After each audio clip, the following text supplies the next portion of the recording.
Hello Roanoke County. Today we're at the Brambleton Center checking out some art classes, and we have Emily here with us who knows all things Brambleton Center. So what do you do at the Brambleton Center? I work with another colleague to help make the schedule primarily, but that entails way more than you might initially guess.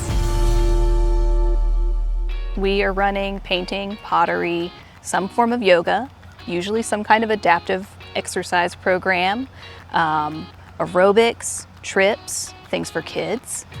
We also work in partnership with the Youth Services Division and the Therapeutic Rec Services Division. But today we're here to check out one of the art classes, and that's the adult pottery class. So can you tell us a little bit more about that class in general? That one's intro level. So if you have never touched clay before, even like Salto Map or Play-Doh, this is the one for you. It's excitingly taught by a colleague who departed from our staff in 2020 when everything was shut down and has since rejoined us and has several classes running right now. Yeah, and sign-ups open for classes starting in the spring as well, right? They opened on February 17th, so you can roll in now. Now that we know a little about everything that happens at the Brambleton Center, let's talk to the teacher herself, Rebecca. All right, Rebecca, so you have your 8-week pottery class. What have you been doing for these 8 weeks?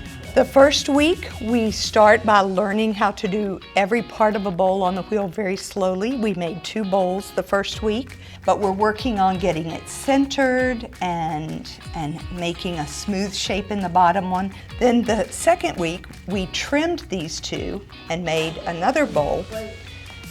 This session, I broke my shoulder, so then we went to the end of the class and did hand building. So this is with hand building, you can do textures, and this is a slab with a doily in it, and we turned it into a plate. And then the next week we made a coffee cup because everyone who makes pottery wants to make a coffee cup. Then we've gone back to the wheel, and we're trying some different shapes. So this is sort of a plate shape, and then talking about what you can do with a bowl. So this is for stripping herbs, and you put the stem of the herb in the correct size hole and pull it, and then you get all the good things you want in the bowl. And the other thing they could have made was a colander this week. And then next week we will be glazing, and they will come back after the class is over to pick up pottery. I love functional things. I don't ever put a piece of clay on the wheel that I don't know what I want it to be when it's done. Yeah. So I ask my students that as well. It's a good mindset to be in. Yes. A very teacher mindset. Yes. Yeah. How wide do you want it? Like if you're trying to make a coffee cup, you don't want to start that wide. Yeah. It's a little taller here than it is there. We may have to recut that line. Oh, it looks so pretty. If anybody's frustrated, this is a great activity. So if someone were interested in taking an art class, what would you say to motivate them to commit? All you have to do is want to make something out of nothing, and I will provide a little bit of aim, and then you can do what you want with that. Oh, that's great. Yes. Much like a high school art class, everyone is working at their own pace, and one student is showing us his process. Okay, Patrick, so what are you working on? Right now I'm glazing my spoon rest I've made a previous lesson, just throwing different colors on, and looks interesting. Yeah, did you have a grand vision for it? Yes, and this isn't it. I feel like that's kind of like what pottery is. Like I have an idea going into it, and then I ended up with this. Yeah, I just started throwing some paint on, and this is how it came out.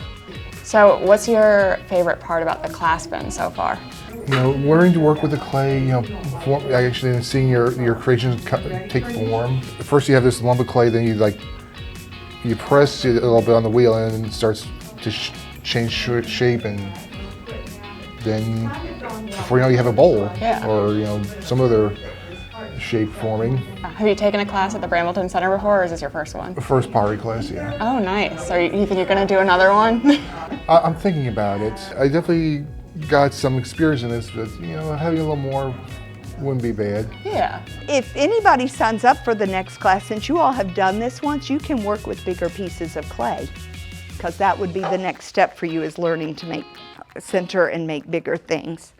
But there's one last step to give the pottery that smooth, shiny texture. Emily explains the fiery science behind the art. So pieces get a chance to air dry.